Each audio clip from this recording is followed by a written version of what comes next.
Всем здравствуйте, друзья! Сегодня я вам расскажу, как можно убрать стук юбки поршня. Эта проблема постоянно встречается на приорах, иногда на вестах. Вот, кратко говоря, покупаем вот такую присадку Доктор Манол для двигателей 350 миллиграммовый. Производство, по-моему, Германия, точно не помню. Нужно заливать, когда двигатель находится в рабочем горячем состоянии, там 70 градусов, 80. Половину надо, ровно половину, больше не надо.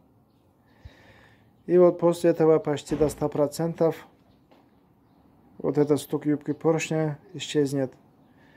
И там задиры не останутся после этого. Очень хорошо заботиться о двигателе, короче. Пробуйте, ребята. Если будут вопросы, спрашивайте в комментариях. По возможности отвечу. Подписывайтесь обязательно, ставьте классы. До новой встречи, мои друзья.